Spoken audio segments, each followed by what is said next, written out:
B. Nah, jadi di sini nama kakak perkenalan dulu kali ya, biar kita sama-sama apa namanya santai juga, enak juga gitu ya. Nah, jadi nama kakak Kak Yusuf, kakak dari Bimbel SC, dan kebetulan juga kakak alumni 105 ya, SMA 105 angkatan 23.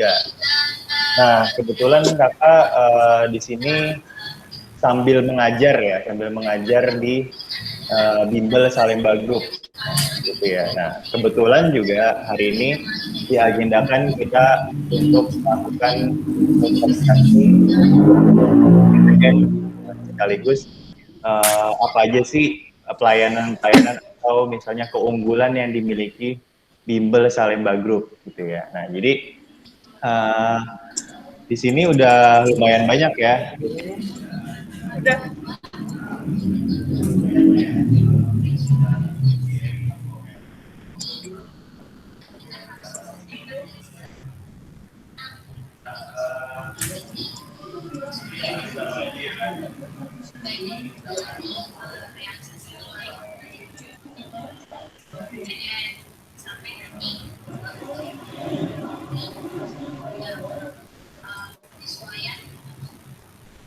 Lanjut, Sup.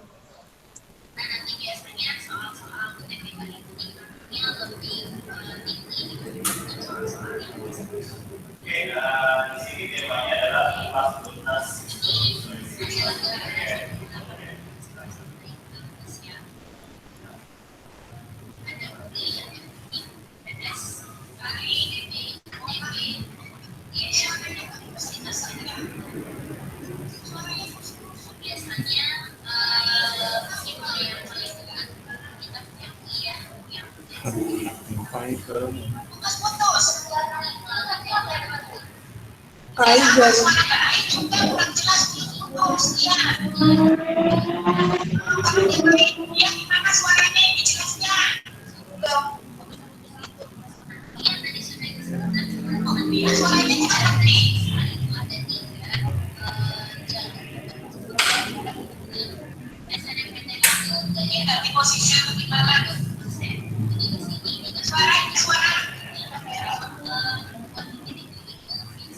Kain ini dibuka aja deh.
Jangan di situ, jangan di situ itu.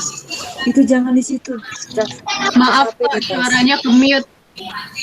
Maaf Pak, suaranya ke mute.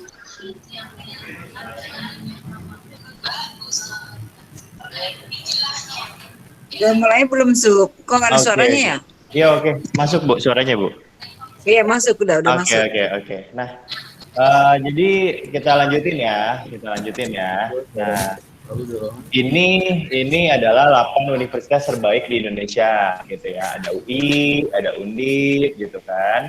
Ada ITS, terus ada Unpad, ada ITB gitu kan, ada ITB, ada UGM, dan ada Airlangga gitu. Nah, jadi ini 8 universitas terbaik di Indonesia. Nah, untuk kampus-kampus yang ada di sini gitu kan, khususnya yang ada di daerah sini deh, Jakarta, Depok gitu kan, ya udah pasti tahulah kalian semua kalau UI itu yang paling terbaik gitu kan, yang unggul gitu kan dibandingkan kampus-kampus yang mungkin yang lainnya ya, mungkin yang sederajat sama UI itu bisa kita sandingkan dengan UGM gitu ya, ataupun ITB gitu ya. Nah, jadi ini adalah 8 universitas terbaik yang ada di Indonesia. Jadi ini untuk gambaran umumnya dulu ya, gambaran awalnya dulu kayak gitu.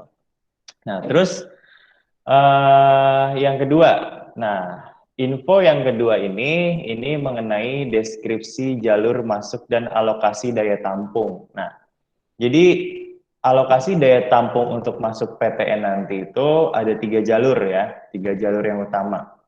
Nah, yang pertama itu ada jalur SNMPTN, yang kedua ada jalur SBMPTN, dan yang ketiga ada jalur mandiri. Nah, jadi jalurnya itu ada 3 ya. SNMPTN, SBMPTN, dan yang terakhir itu adalah jalur mandiri. Nah, untuk SNMPTN itu adalah seleksi nasional masuk PTN yang mendapatkan kuota minimal 20% dari jumlah pendaftar. Nah, gitu ya. Jadi 20% dari jumlah pendaftar yang ngikut nanti. Nah, itu yang masuk itu sekitar 20%. Nah, untuk SBMPTN itu minimal 40% untuk daya tampung masuk ke perguruan tinggi negeri. Nah, terus yang ketiga ada jalur mandiri. Nah, jalur mandiri ini maksimal 30%. Ya, jadi SNMPTN itu 20%, SBMPTN itu 40%, dan mandiri itu 30%. Nah, adik-adik semua di sini ya, nanti di akhir presentasi kakak bakal ngadain kuis gitu kan.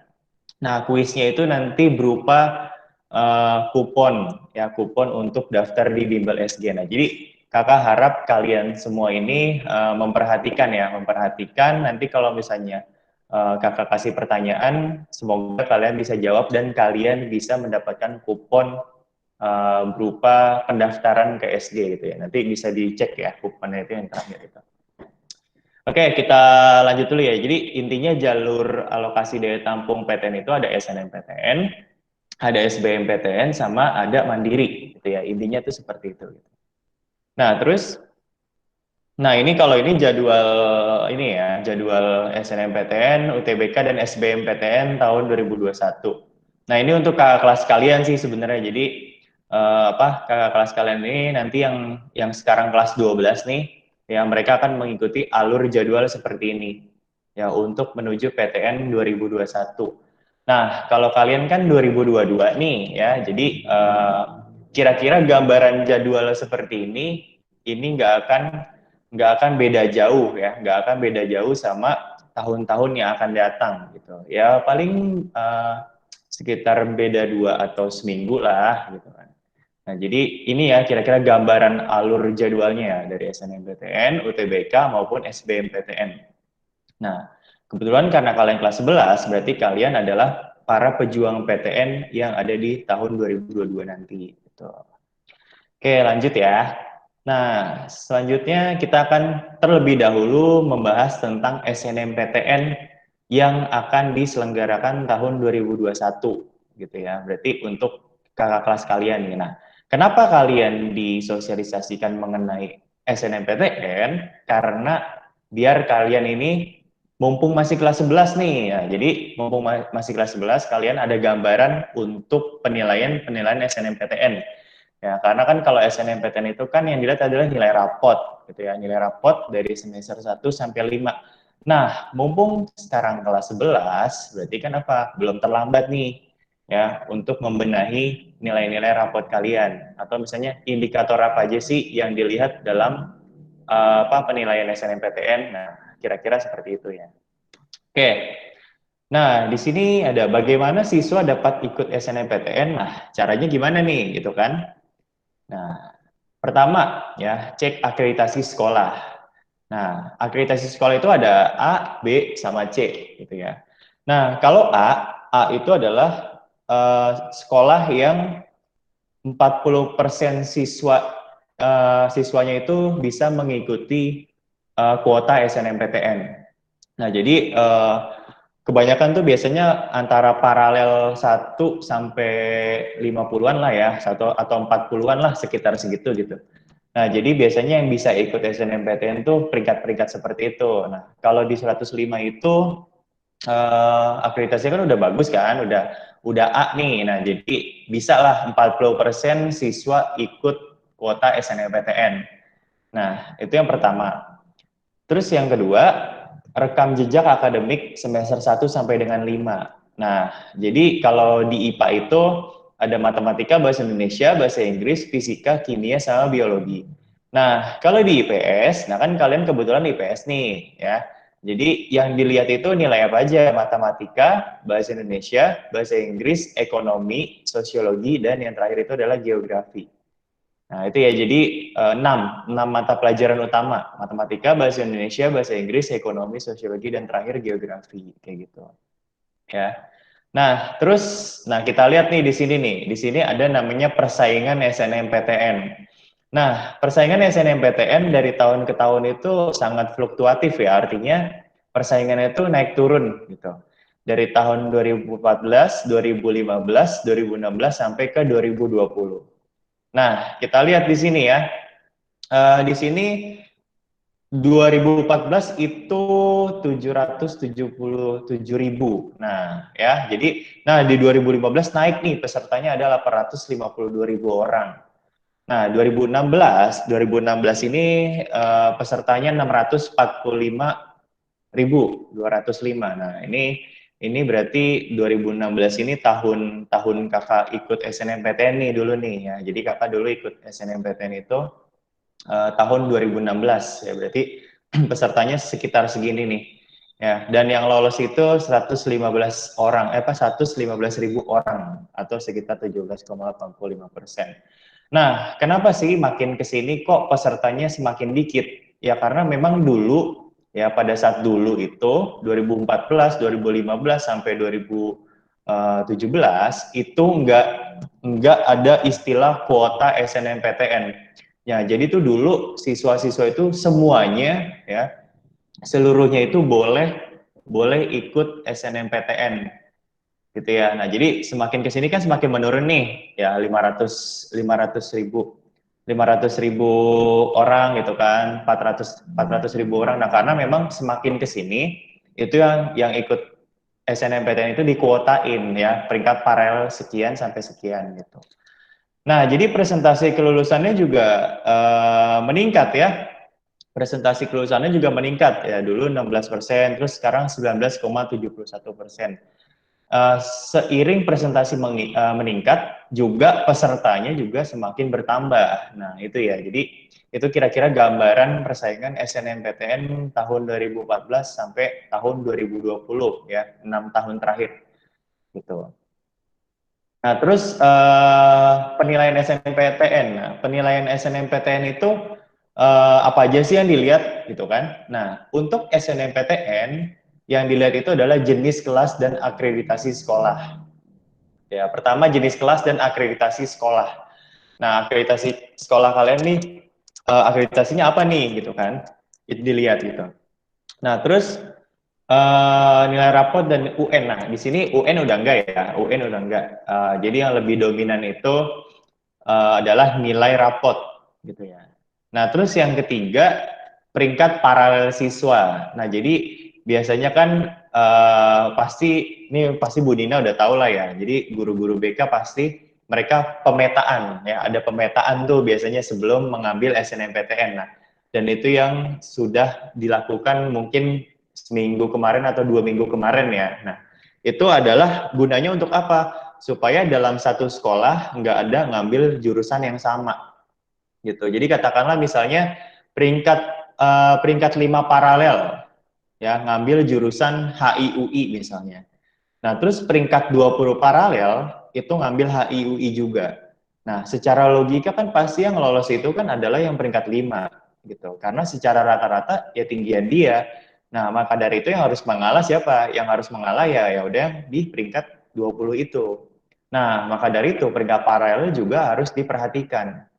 Gitu. Jadi, nah itu ya, itu gunanya pemetaan. Ya, makanya nanti ketika kalian kelas 12, nanti misalnya Bu Nina atau Bu Linda atau Bu Mar minta pemetaan, kamu mau ngambil jurusan apa gitu, kamu mau ngambil jurusan apa, itu gunanya untuk pemetaan, diurutin nanti. Oh, jadi udah ada yang ngambil ini nih, kamu usahakan nggak boleh ngambil itu juga. Nah, gitu ya. Jadi Itu persiapan yang harus kalian siapkan gitu ya. Dan mulai sekarang juga harusnya udah ada ya, harusnya udah ada bayangan jurusan apa sih yang saya pengen nanti buat ambil SNMPTN gitu kira-kira. Nah, terus apalagi prestasi yang lain. Nah, maksudnya prestasi yang lain tuh apa sih? Nah, biasanya dalam pendaftaran SNMPTN itu nanti ada kolam untuk mengupload sertifikat apa sih sertifikat prestasi gitu. Biasanya nanti pas kalian nanti daftar SNMPTN, misalnya contoh ya, contoh kalian mau ambil jurusan sastra Inggris misalnya, pengen ngambil jurusan sastra Inggris Indonesia, Universitas Indonesia UI gitu ya. Nah terus kalian pernah ikut lomba storytelling misalnya. Nah kalian boleh tuh ya, kalian boleh nyantumin sertifikat perlombaan kalian, apalagi kalian juara gitu kan. Nah, kalian boleh menyertai sertifikat storytelling apabila ingin mengambil jurusan sastra Inggris gitu. Jadi perlombaan atau prestasi itu yang relevan dengan jurusan yang pengen kalian ambil. Nah, kayak gitu kira-kira ya. Nah, terus apa lagi? Nah, dan juga pertimbangin rasio alumni. Ya, rasio alumni yang diterima atau daftar SNMPTN. Nah, jadi contohnya gini misalnya, nah kalian juga harus sering-sering konsultasi sama guru BK. Misalnya gini, Bu, saya pengen ngambil jurusan sastra Inggris UI nih. Nah, itu kira-kira alumni-nya itu ada gak sih Bu yang masuk sastra Inggris UI gitu. Nah, kenapa kita harus melihat rasio alumni? Karena memang kalau misalnya ada alumni di sana, itu adalah kemungkinan besar kita dapat keterima. Nah, tapi kalau misalnya nggak ada alumni, masih mungkin nggak sih Kak, apapun itu masih bisa terjadi gitu, ya. Ada juga kok yang nggak ada alumni tapi dia diterima gitu. Nah, itu semua adalah pertimbangan-pertimbangan yang harus yang harus kalian pilih gitu kan, yang harus kalian pikir matang-matang lagi gitu. Ya, karena memang ada juga kejadian yang tidak ada alumni, tetapi dia tiba-tiba masuk kayak gitu. Nah, kayak gitu ya, itu kira-kira ya. Jadi gunanya untuk menanyakan rasio alumni di sekolah ya yang masuk ke PTN itu, ya itu gunanya karena peluangnya sangat besar ketika ada alumni yang masuk ke PTN atau jurusan tersebut kayak gitu. Nah, terus yang selanjutnya ada rasio alumni yang diterima atau daftar SNMPTN pada PTN tujuan siswa. Nah, tadi yang Kakak bilang gitu ya.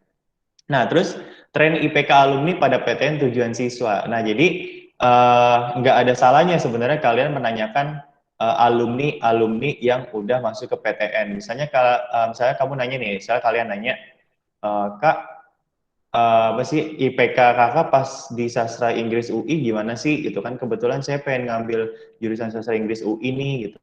Terus kakak kelasnya bilang gitu, oh IPK aku bagus kok gitu kan, di atas 3,5 kok gitu.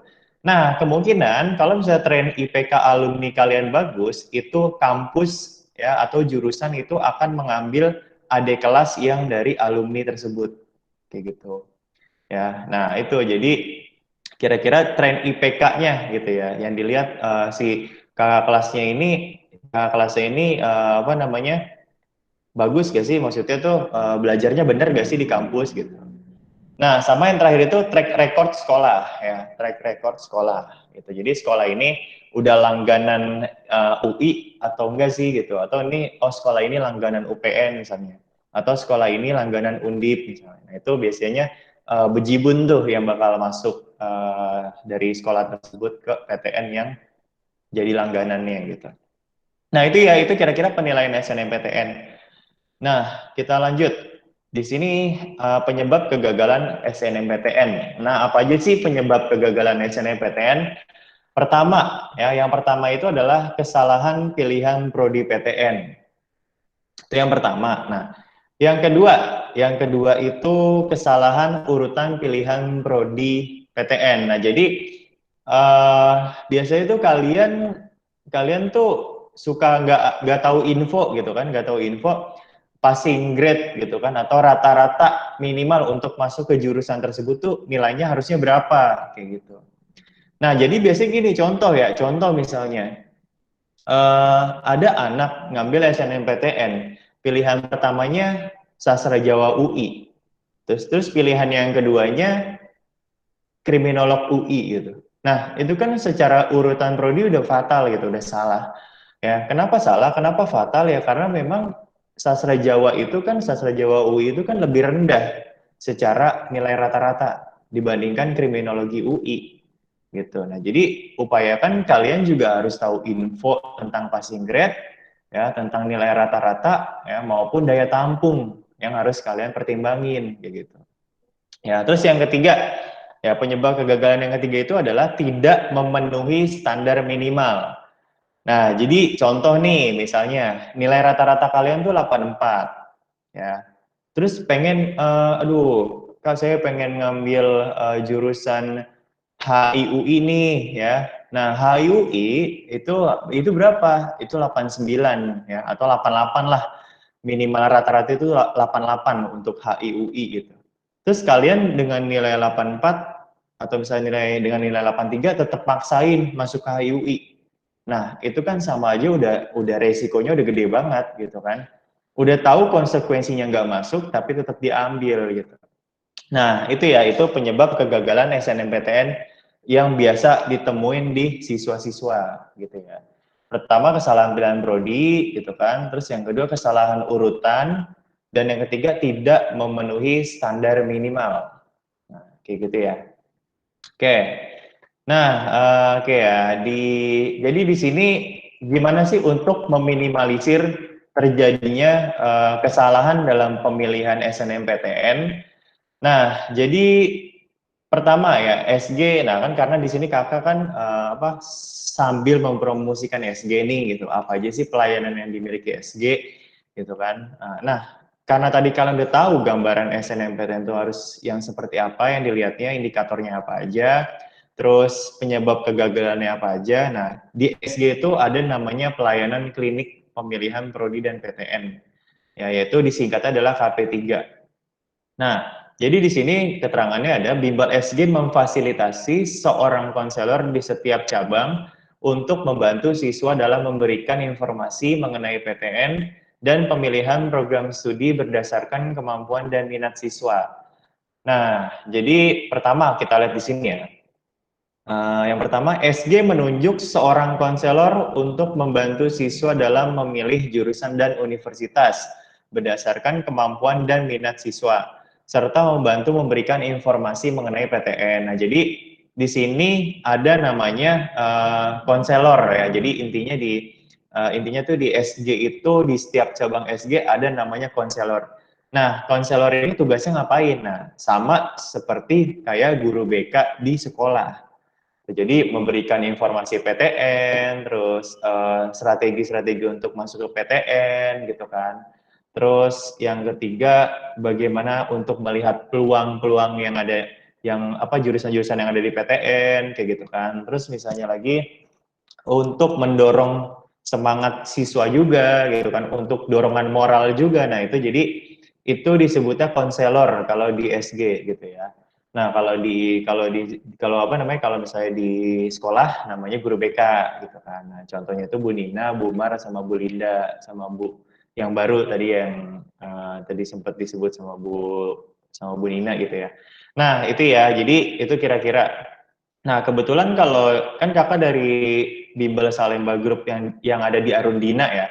Nah, kebetulan untuk Bimbel SG konselornya itu kakak sendiri gitu ya. Jadi kakak yang memfasilitasi siswa untuk konsultasi tentang PTN. Nah, nanti kalau misalnya kalian masuk SG Arundina, nanti bisa konsultasi sama kakak gitu.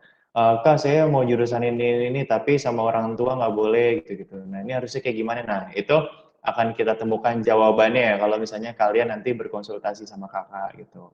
Ya, itu kalau di SG ya, atau misalnya kalau di sekolah boleh sama Bu Nina ngobrol banyak dan itu Bu Nina lebih berpengalaman gitu kan, lebih mantep lah pokoknya gitu ya. Nah, terus yang kedua, konseling yang ada di SG itu yang kedua, SG menyediakan aplikasi online. Nah, jadi SG itu menyediakan aplikasi online ya, itu nama web itu adalah klinik snmptn.com. yang memudahkan siswa untuk menganalisis nilai berdasarkan pilihan dan universitas. Nah, aplikasi ini dapat diakses dimanapun dan kapanpun. Nah, jadi di SG itu, SG juga menyediakan yang namanya aplikasi berbasis online untuk merasionalisasi nilai siswa. Nah, jadi misalnya, aduh nilai saya 83 lagi, ini disarankan masuk mana ya? Nah, jadi di SG itu ada namanya aplikasi, ya aplikasi online untuk melihat peluang siswa sejauh mana di SNMPTN. Nah, nanti bisa dilihat tuh. Ya, kayak gitu ya. Nah, jadi kira-kira itulah salah satu fasilitas yang disediakan oleh SG. Nah, jadi ini ya webnya itu apa sih home-nya ya, apa sih gambarnya itu seperti ini ya. Wujudnya tuh wujud aplikasinya seperti ini gitu. Ya. Nah, kita lanjut ya. Nah, tadi kita udah ngebahas tentang SNMPTN, penilaiannya itu kayak gimana, indikator yang dilihat itu apa aja, terus penyebab kegagalannya itu apa aja, dan apa yang disediakan oleh SG untuk meraih lulus di SNMPTN. Nah, sekarang kita lanjut ke SBMPTN. Nah, tentang UTBK dan SBMPTN tahun 2021, gitu ya. Nah, UTBK SBMPTN di tahun 2021. Nah, berarti yang akan kakak kelas kalian jalanin nih. Ya. Nah, untuk UTBK 2021 itu metode tesnya apa? Nah, ujian tulis berbasis komputer UTBK. Nah, catatan UTBK berbasis Android masih dikembangkan. Nah, jadi artinya untuk saat ini UTBK itu apa sih masih pakai komputer ya, masih pakai komputer dan itu disediakan di beberapa tempat yang ada di Indonesia. Misalnya ada di UI ya bisa dilaksanakan di UI gitu kan. Kadang di sekolah-sekolah negeri juga ada pelaksanaannya itu UTBK gitu ya. Jadi pelaksana itu dimanapun gitu ya. Nah terus kelompok ujiannya, nah untuk UTBK kelompok ujiannya itu ada apa aja? UTBK itu kelompok ujiannya itu ada sosum, ada saintek dan ada campuran. Nah jadi kalau untuk kalian kan IPS nih ya, jadi sosum yang diutamakan gitu. Nah kalau saintek itu kalian kalau mau linjur ya atau lintas jurusan. Nah, kalau misalnya kalian, aduh Kak saya pengen tetap ngambil apa sih, tetap pengen ngambil IPS tapi tetap juga saya juga mau ngambil IPA. Nah, misalnya pengen ngambil sastra Inggris UI sama pengen ngambil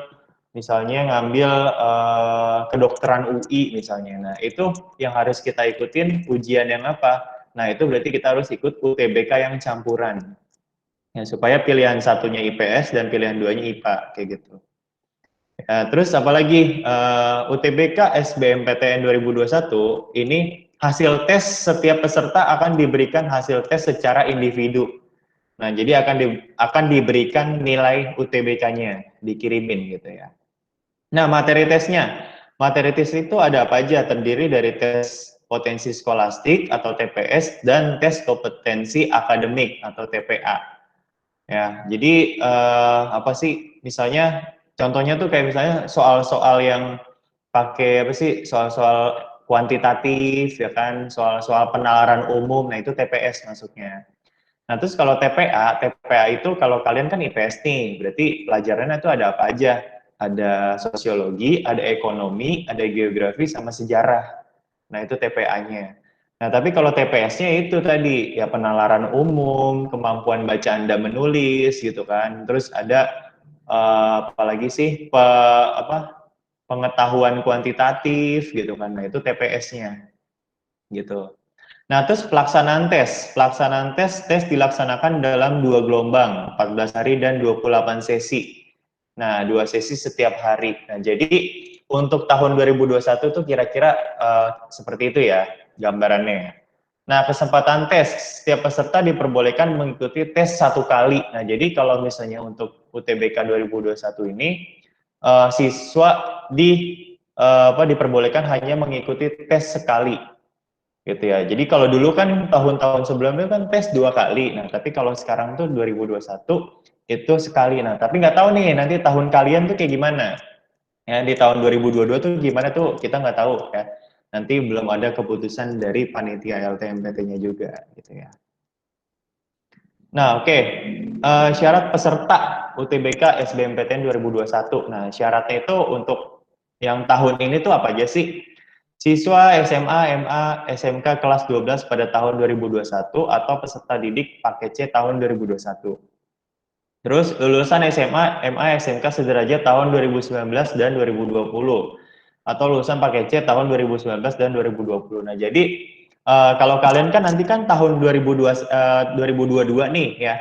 Kalian nanti kan tahun 2022. Nah, berarti yang boleh mengikuti UTBK itu adalah lulusan tahun 2022, lulusan tahun 2021 sama lulusan tahun 2020. Ya, jadi 20, 21, 22. Nah, 3 tahun terakhir setelah lulus itu masih boleh ikut UTBK. Ya, kayak gitu ya. Nah, terus membayar biaya UTBK, Saintek atau Sosum. Nah, kalau misalnya kalian pilih Saintek aja, Kak, atau misalnya kalian milih Sosum aja, itu bayarnya nanti 200.000 UTBK-nya. Ya, bayar ininya, bayar pendaftarannya. Terus kalau campuran itu 300.000 gitu ya. Oke, nah tahapan UTBK itu tahapannya apa aja?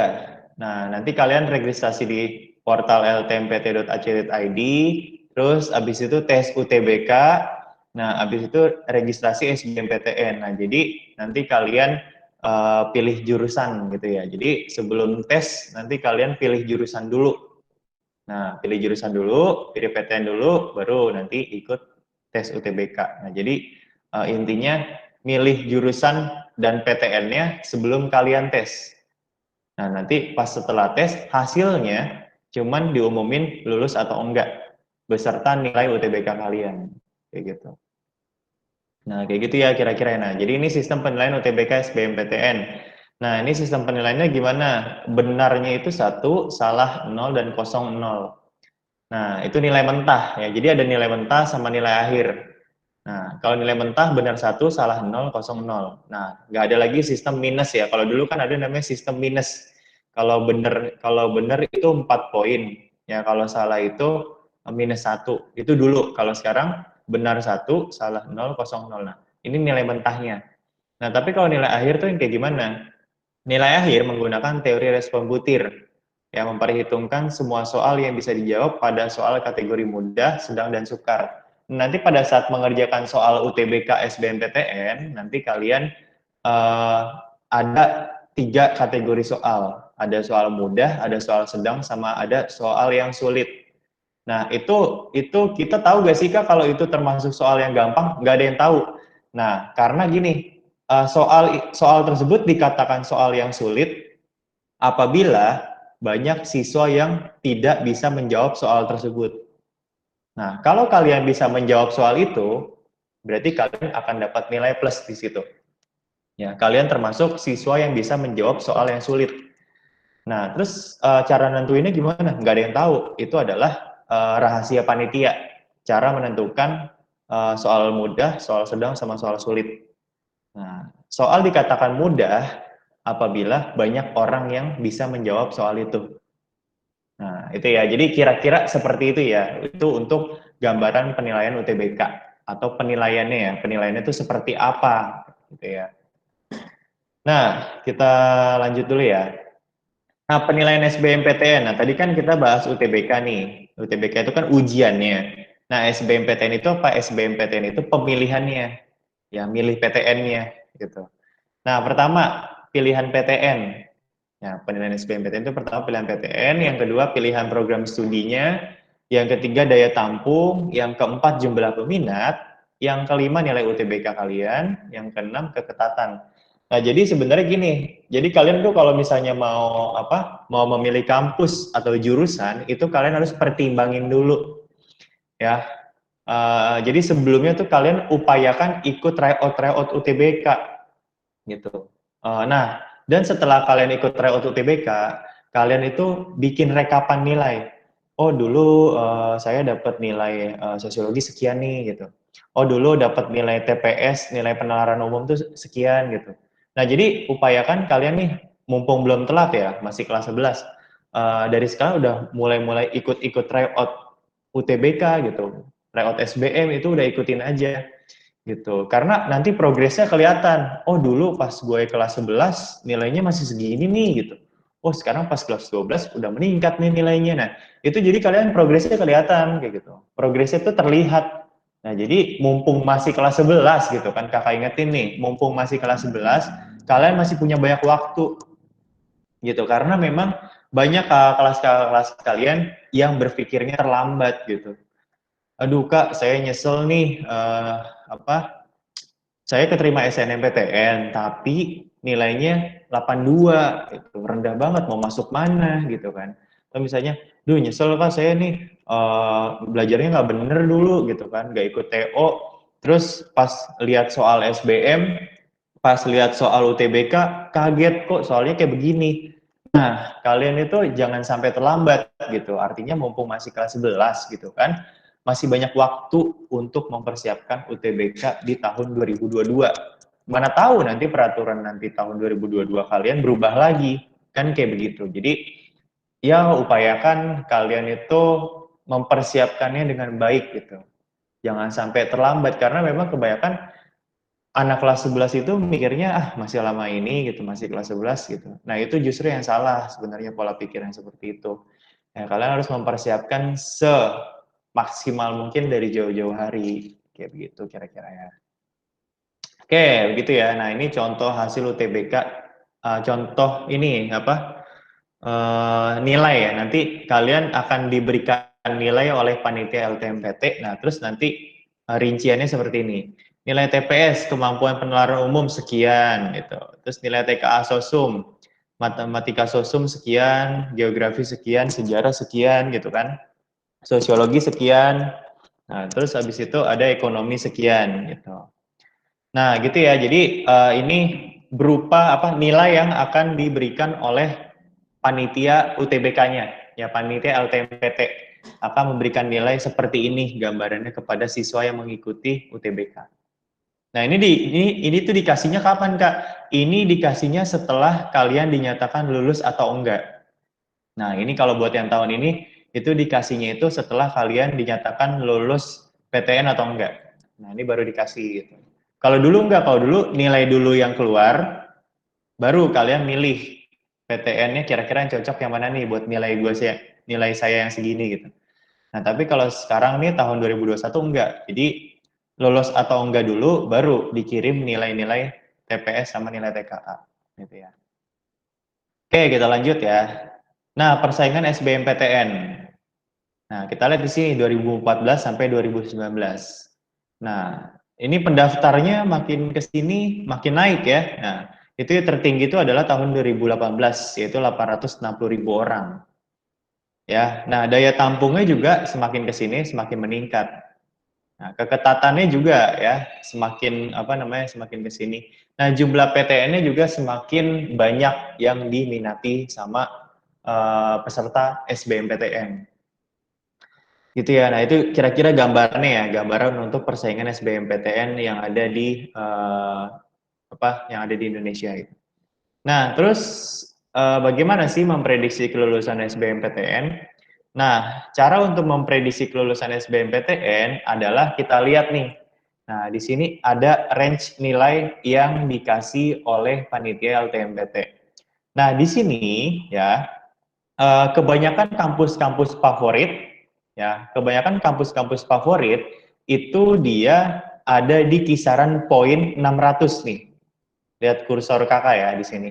Nah, kebanyakan tuh kampus-kampus favorit UI, ya kan, terus Airlangga gitu kan, terus IPB gitu, Undip gitu, terus apa lagi ya misalnya, Unpad. Nah, itu dia berada pada poin range yaitu 600 ke atas ya. Jadi maksudnya apa Kak? Maksudnya jurusan-jurusan yang ada di kampus favorit itu minimal paling enggak kita harus dapat nilai 600. Ya, harus dapat poin 600 untuk masuk ke PTN yang favorit. Kayak gitu. Nah, jadi ini kira-kira ya 600 ke atas itu udah inilah sebenarnya udah bisa, kalau kalian udah bisa pegang itu kalian akan masuk kampus favorit kayak gitu. Nah, dan orang kebanyakan itu jarang ya, jarang sampai menyentuh angka 600 atau 700 ke atas lah. Itu orang tuh sangat jarang menyentuh angka segitu. Ya kebanyakan tuh pasti orang-orang tuh ada di nilai 500 sampai 600 biasanya kebanyakan tuh orang-orang tuh ada nilainya di sini. Ya. Nah, bahkan persenan paling tinggi itu range 401 sampai 500 ya, 34% nih. Ini paling banyak tuh di sini nih orang poinnya di sini. Nah, kalau kalian bisa sampai 600 ke atas, berarti kalian tuh bisa melewati pesaing-pesaing yang sangat banyak di sini. Kayak gitu. Kayak gitu ya kira-kira ya untuk memprediksi kelulusan SBMPTN. Nah, jadi untuk melihat seberapa peluang nilai kalian nanti gitu kan, SG itu menyediakan yang namanya tryout CBT. Nah, jadi nanti kalian akan diadakan tryout CBT gitu kan. Nanti kalau kalian masuk SG, kalian itu bisa ngikut tryout CBT yang pakai laptop dan pakai HP gitu kan, untuk mengikuti tryout UTBK gitu. Jadi kalian bisa memungkinkan bisa lebih terlatih nih dengan ikut tryout CBT gitu kan. Dan kebetulan itu adalah aplikasi yang dibuat langsung dari SG-nya sendiri gitu ya. Nah, itu kira-kira ya. Nah, jadi strategi tembus PTN. Nah, ini strateginya apa aja nih? Pertama, kalian harus tentuin cita-cita dulu. Ya, jadi intinya kalau kalian mau misalnya mau masuk jurusan apa nih gitu. Prospeknya seperti apa nih gitu kan. Nah, kalian tuh harus tahu. Kalian kalau misalnya mau ngambil jurusan, ya nggak asal ngambil jurusan. Kalian harus tahu prospek kerjanya tuh apa, nanti jadi apa, kayak begitu. Ya. Terus yang kedua, identifikasi diri. Artinya apa? Kalian tuh harus kalian harus mengetahui potensi kalian tuh adanya di mana. Gitu. Kak, potensi saya ada di hitung-hitungan. Ya udah berarti kalau IPS ngambilnya adalah ekonomi gitu atau akuntansi gitu kan. Kak, saya sukanya di analisis gitu kan. Ya udah kalian ngambilnya ilmu-ilmu sosial, humaniora gitu kan. Sosiologi, kesejahteraan sosial gitu kan, kriminologi gitu.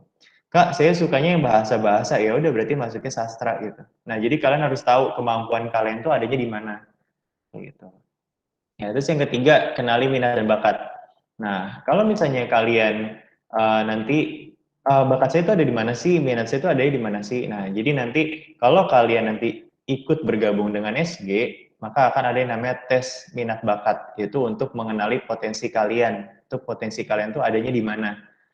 Kayak gitu. Nah, itu ada namanya tes minat bakat gitu untuk memudahkan kalian supaya oh minat saya di sini, oh terarah nih minat saya, bakat saya di sini gitu. Ya. Terus yang keempat, nah yang ini yang paling penting nih, berkomunikasi dengan keluarga, terutama orang tua ya. Jadi artinya gini, misalnya keluarga udah nggak ngebolehin kita di luar kota. Nah, ya udah upayakan kalian jangan mengambil kampus yang ada di luar kota. Tuh, yang ada di Jakarta aja gitu. Kalau misalnya Kak, saya malah justru disuruhnya jauh-jauh, saya malah diusir dari rumah gitu. Ya udah silakan ya. Kalian ngambil yang jauh-jauh aja gitu. Ya, berarti itu adalah kalau kalian udah mengenali minat dan bakat, udah tahu ini jurusan itu mau jadi apa, nah kalian tuh ngobrol sama orang tua. Bu atau Pak, saya mau ngambil jurusan yang ada di UNY misalnya, atau yang ada di Unbrau gitu. Boleh gak ya di luar kota gitu. Nah, jadi kalau kalian nggak boleh di luar kota, jangan sampai kalian mengambil jurusan yang ada di luar kota gitu aja. Karena doa restu orang tua selalu menghadiri kalian, ya, selalu mengiringi kalian kayak gitu. Nah, kayak gitu kira-kira ya. Nah, yang kelima rencana. Nah, rencana itu artinya apa? Ya kalian harus udah tahu, oh saya kalau udah masuk jurusan ini mau rencananya mau ngapain ya, gitu-gitu ya. Terus mau kerja di mana ya, gitu. Mau nyari relasi di mana ya, gitu. Nah, itu harus ada rencana, harus ada planning gitu. Ya. Terus tahu aturan seleksi. Yang penting tuh kalian tahu, oh SNMPTN tuh aturan seleksinya tuh seperti ini gitu. Terus penilaiannya tuh ini aja gitu kan. Terus UTBK, oh sistem seleksinya tuh seperti ini, oh ujiannya tuh seperti ini, oh penilaiannya tuh seperti ini gitu ya. Jadi tuh kalian tahu aturan seleksi gitu. Nah, yang terakhir ya, yang paling terakhir ini adalah kekuatan doa. Jadi kalau kalian udah berusaha, ya udah diiringi, diyakini dengan berdoa gitu. Ini yang paling penting nih ya, biasanya tuh kalau udah kelas 12 itu kalian tuh mendadak agamis biasanya ya. Karena memang ya itu harus dilakukan gitu kan. Karena memang satu-satunya cara untuk meyakinkan diri ya itu apa berdoa sama Tuhan gitu kan. Nah itu sih ya. Nah ini kalau kita lihat alumni SG Arundina ya yang tahun lalu gitu ya. Jadi nah di sini tuh ada dari SMA 115 ya. Di sini ada nih sebelah kiri yang kiri kedua sama kiri yang ketiga nih. Di sini ada Zahra Putri. Zahra Putri itu dia jurusan ini apa sih? Antropologi Undip. Nah, dia antropologi Undip. Terus di sini ada bawahnya tuh ada Edward Sebastian. Edward itu jurusannya Pendidikan Ekonomi UNJ dia. Ya, dia ngambil Pendidikan Ekonomi UNJ. Ini yang SNMPTN ya. Terus ada lagi di sini, nah ini Wian dari SMA 105, ini dia jurusan Sosiologi Unbrau. Ya, dia di UB, dia di Unbrau nih. Terus ada lagi nih, ada Sadatina Mutiara, dia dari SMA 105 juga, itu jurusannya Sastra Belanda. Sastra Belanda di UI gitu ya. Oke. Terus, siapa lagi ya 105 ya? 105. Nah, ini ada juga nih si Rizky Rahmatullah. Ya, Rizky Rahmatullah nih anak OSIS nih dia nih. Ya, dia anak OSIS nih. Nah, ini dia dari 105 juga. Ini dia jurusannya Ilmu Komunikasi UPN. Nah, ini yang dari 105 nih. Nah, terus ada juga nih yang di tengah nih cewek Winiar Artanti, dia ngambil IPB. Ya, kalau nggak salah akuntansi atau apa gitu. Dia D3 IPB dia ambilnya. Kalau nggak salah akuntansi deh. Ya, terus nah ada Martunas. Martunas itu dia jurusan ilmu kesejahteraan keluarga di UNJ. Ya, dia di UNJ ngambilnya. Kayak gitu ya. Nah, terus ada Farel Sinatria. Ya, dia tuh diterima dua jurusan ya, dua kampus deh kalau nggak salah, dia itu UI sama Unpad. Ya, tapi dia kayaknya ngambil yang ini deh, ngambil yang Unpad deh, si Farel Sinatria ini. Nah, terus ada Noval. Nah, Noval nih 105 juga, dia diterima di UPN. Ya. Nah, jadi lumayan banyak juga ya. Jadi untuk 105. Nah, ada Fuad juga nih, ya, ada Fuad. Dia apa ya kemarin ya jurusannya ya? Kalau nggak salah manajemen deh, manajemen UIN deh kalau nggak salah dia. Apa UNJ gitu. Nah, si Fuad gitu ya. Dia keterima juga nih di 105 gitu. Di 105 di PTN gitu. Ya, dari SMA 105. Nah, itu kira-kira ya lulusan-lulusan apa sih SG Arundina ya, SG Arundina yang dari SMA 105.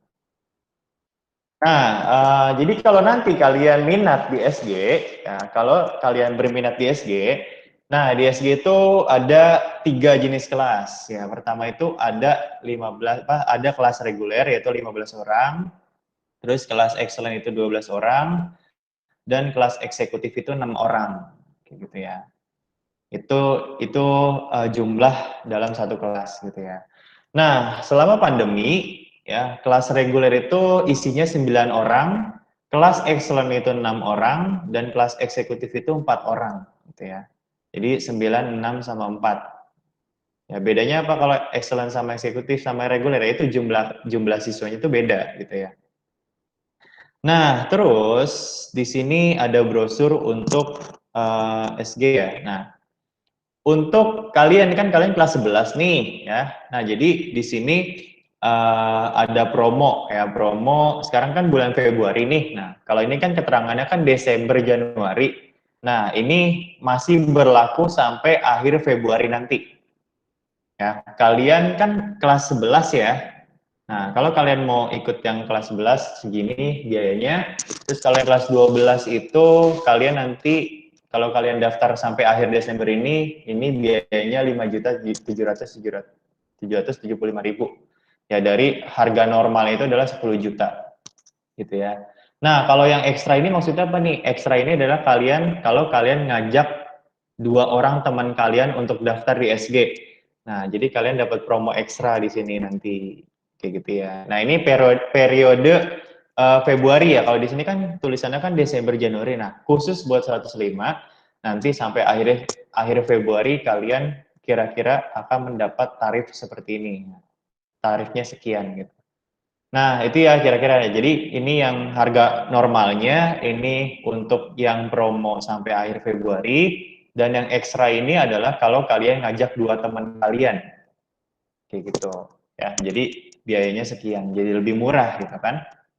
Nah, oke, ini adalah gedung SG. Nah, yang kita tuh adanya di mana? Nah, SG Arundina itu adanya di sebelah kiri nih. Nah, cabang Arundina, Jalan Kelapa Dua Wetan, putaran angkot 03. Nah, jadi kalau kalian mau belok di lampu merah Arundina, itu sebelah kanan adanya. Nah, yang gedungnya tuh kayak gini ya, sebelah kanan. Gitu ya, samping ini, samping forestry. Ya, sampingnya forestry persis gitu. Samping forestry kan ada les setir mobil tuh. Nah, sampingnya setir mobil itu SG Arundina. Nah, ini kalau kalian rumahnya lebih dekat di Cipayung, ya udah berarti ini yang lokasi yang di Cipayung. Nah, kalau kita yang di Arundina, yang di Cibubur, samping Forestry Arundina. Kayak gitu ya. Nah, di sini kakak ada voucher bimbel nih, ya. Voucher bimbel untuk kalian. Ya, berlaku sampai dengan 15 Maret 2021. Nah, kakak ngadain voucher bimbel ini, nanti bisa kalian tukerkan kalau kalian pengen daftar di SG. Nah, jadi kakak akan memberikan voucher ini ke orang yang akan menjawab pertanyaan kakak, gitu ya. Nah, di sini kan kakak udah nyediain voucher bimbel nih, gitu kan. Nah, mumpung kalian ini kan masih banyak ya, masih banyak yang join di sini. Nah, kakak akan memberikan voucher ke kalian ke 2 orang, ya, 2 orang yang bisa menjawab pertanyaan kakak. Ya, jadi mini quiz lah, hitungannya kayak mini quiz gitu, dan kakak akan memberikan voucher bimbel kepada kalian. Nah, ini bisa digunakan untuk apa nih Kak? Nah, nanti kalau misalnya kalian minat, kalian datang aja ke SG, gitu ya. Nanti bisa kalian tukarkan dengan voucher ini. Nah, pertanyaan pertama, ya. Nah, kakak pengen kalian jawab nih ya, dan usahakan sebelum menjawab angkat tangan dulu biar kalian kan di sini kalau angkat tangan kan ada keterangannya nih. Ya kalau angkat tangan kan ada keterangannya. Nah, kalian angkat tangan dulu terus nanti kakak pilih yang jawab nih yang kira-kira siapa. Nah, jadi pertanyaan pertama ya, pertanyaan pertama bimbel SG itu memiliki fasilitas untuk siswa dan fasilitas tersebut adalah seorang tentor yang menyarankan siswanya masuk PTN. Nah, pertanyaannya, orang yang menyarankan PTN di SG Arundina, ya khususnya di SG itu disebutnya apa? Silakan kalau ada yang mau dijawab. Ya, Adelia, silakan. Konselor bukan? Oke, konselor ya. Nah, oke, Adelia berarti berhak mendapatkan voucher yang pertama ya. Jadi kakak catat dulu ya namanya ya, Adelia. Oke, Adelia mendapatkan voucher. Nanti vouchernya itu dikirim ke WhatsApp ya, Adelia ya. Nanti dikirim ke WhatsApp, nanti bisa kamu tukerin nih kalau kamu minat di SG Arundina. Nah, pertanyaan kedua. Ya, pertanyaan kedua. Untuk SNMPTN, ya, untuk penilaian SNMPTN, bagi sekolah yang berakreditasi A, itu mendapatkan kuota berapa persen? Silakan jawab. Oke, Adevania. Silakan Adevania jawab. 40%, Kak. Oke, 40%. Berarti benar ya jawabannya yang kedua ini voucher didapatkan oleh Ade Fania. Nah, itu ya, itu penjelasan untuk apa sih gambaran PTN gitu kan, SNMPTN, SBMPTN, dan apa aja fasilitas yang diberikan oleh SG ya apabila kalian mendaftar di Bimbel Salemba Group, kayak gitu kira-kira ya. Nah, sebelum kakak akhiri, ada pertanyaan dulu gak dari kalian nih? Silakan kalau ada yang mau ditanyain boleh. Masih ada waktu sih.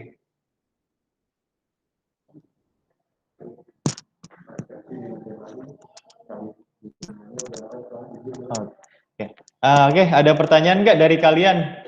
Dari apa namanya siswa kelas 11 IPSB? Nggak ada ya. Nah, jadi kalau nggak ada, itu presentasi dari kita ya, dari SG gitu. Nah, kakak tekenin di sini ya, kan kalian kan dapat ini ya, Google Form ya, dapat absen ya, absensi. Nah, itu kalian wajib ngisi ya. Nanti di kelas kalian tuh kalian di WA group, nanti kalian disebar Google Form gitu kan, kalian disebar Google Form, nanti kalian wajib mengisi ya, wajib mengisi identitas yang udah disediakan di Google Form. Nah, itu untuk apa? Itu pertama untuk absen kita, yang kedua nanti itu absen akan diberikan ke BK juga nanti. Jadi kehadiran kalian untuk mengikuti acara ini tuh nanti dinilai juga dari BK ya. Jadi diwajibkan kalian mengisi Google Form yang udah diberikan dari kelas.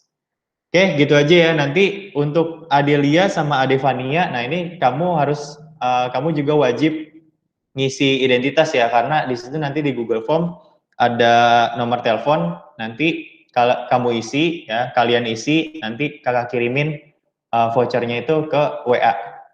Oke, kayak gitu ya kira-kira ya. Nah, mungkin itu aja ya presentasi hari ini dari kakak.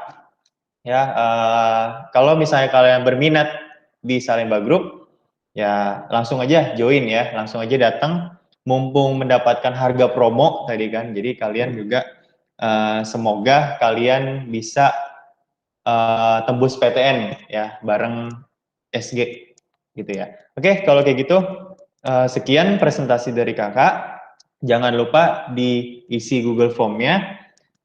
Terima kasih juga udah mendengarkan dari awal sampai akhir gitu kan. Kurang lebihnya mohon maaf. Wassalamualaikum warahmatullahi wabarakatuh.